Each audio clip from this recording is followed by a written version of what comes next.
ٹھیک ہے سعد صاحب، آپ کی جانب باتیں انٹرا کورٹ اپیل میں بھی گئی ہے تحریک انصاف، جسے قابل سماعت قرار دیا گیا ہے لاہور ہائی کورٹ کی جانب سے، پھر اس پر بھی بات کرتے ہیں، لیکن اس سے پہلے یہ بتائیے گا کہ 63A کا جو کیس چل رہا ہے منحرف اراکین پر، وہ اگر حق میں فیصلہ آ جاتا ہے تحریک انصاف کے، ادھر سے حمزہ شہباز جو ہیں وہ وزیر اعلیٰ بھی بن گئے ہیں، اکثریت کھو دیتے ہیں، تو گورنر کے پاس کیا اختیار ہے؟ سب سے پہلے تو میں بات جہاں پہ حبیب اکرم صاحب نے ختم کی تھی وہاں سے شروع کروں کہ ان کو مبارک ہو شہباز شریف صاحب کو اور حمزہ شہباز صاحب کو کہ والد محترم اور فرزند انجمن جو ہیں وہ بن چکے ہیں۔ حبیب صاحب نے ایک بات اس کے اندر سکپ کر دی، وہ یہ کہ دونوں بیل پہ ہیں، دونوں تفتیش بھی بھگت رہے ہیں، دونوں کے خلاف مقدمات بھی چل رہے ہیں اور عدالت سے دونوں بیل کے اوپر ہیں، لیکن بہت بہت مبارک ہو اور آئی ہوپ کہ یہ سسٹم کو آگے ٹھیک چلا سکے۔ جو آپ نے دوسری بات پوچھی میں ذرا اس پہ واضح کر دوں کہ عدالت کا حکم، جب بھی عدالت کسی چیز کے اوپر حکم دے دے آئین کی کسی شک کے اوپر اور آپ اس سے ڈس ایگری کرتے ہوں تو آپ اس کے خلاف اپیل فائل کر سکتے ہیں، لیکن آپ یہ نہیں کہہ سکتے کہ عدالت کا حکم درست نہیں ہے۔ اگر بظاہراً بالکل دن اور رات کی طرح بھی غلط ہو اور دن کو عدالت رات کہہ دے تو بھی ہمارے آئین کے اندر عدالت کا حکم ماننا، جب وہ ایک دفعہ حکم صادر کر دے تو عدالت کا حکم ماننا تمام ریاست کے اداروں پہ اور عوام پہ لازم ہے۔ تو پھر اس تو اپیل کا الیکشن تحریک تو انصاف کو ایفیکٹولی کیا ہو فائدہ گیا، ہوگا؟ اوتھ بھی لے لیا گیا۔ جی میں گزارش کرتا ہوں کہ الیکشن بھی ہو گیا، آگے اوتھ بھی ہو گیا، حمزہ شہباز صاحب وزیر اعلیٰ پنجاب ہیں اس وقت۔ بالکل۔ اس سے آگے کا مسئلہ تھوڑا سا ایک کم کلیئر ہے، وہ یہ ہے کہ آرٹیکل 63A کا مقدمہ اس وقت سپریم کورٹ میں پینڈنگ ہے،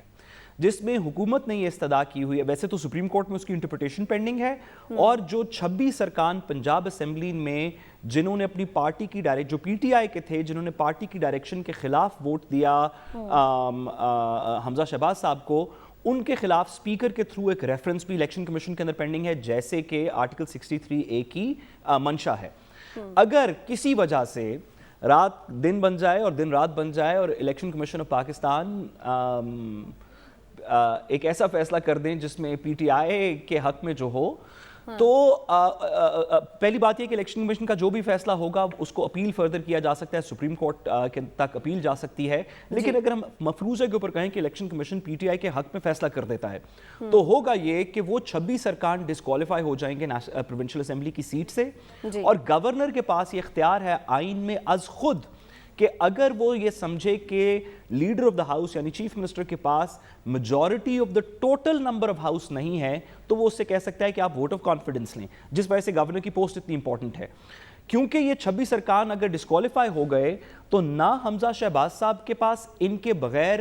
majority of the total number of seats ہوگی، نہ ہی پی ٹی آئی کے پاس ان کی ڈسکوالیفیکیشن کے بعد majority of the total number of seats ہوگی، جس میں گورنر کے پاس آئین میں ایک ہی آپشن رہ جائے گی کہ وہ اسمبلیز کو تحویل کرے اور پنجاب میں جنرل الیکشنز کو اناؤنس کر دے۔ لیکن ساتھ اس کے لیے شرط یہ ہوگی کہ پی ٹی آئی کا گورنر ہو اس وقت تک مجھے عمر سرفراز چیمہ صاحب کا گورنر رہنا مشکل لگ رہا ہے۔ سیاسی شرط یہ ہے کہ پی ٹی آئی کا گورنر ہو۔ اچھا سعد صاحب، گورنر کے معاملے پر آپ سے مجھے آئینی نقطہ بھی جاننا ہے، لیکن حبیب صاحب اگر اس سے ہم پہلے اگر سیاست کی بات کریں تو گورنر سے متعلق تو ایک وہ استعفے کی سمری بھیجی ہوئی ہے صدر صاحب کو وزیر اعظم شہباز شریف نے، اسے بھی کوئی 2-3 ہفتے ہو گئے ہیں، کہا جاتا ہے کہ کچھ دنوں تک نہ صدر سائن کرے تو اسے منظور سمجھا جاتا ہے، وہ اس میں کیا یہ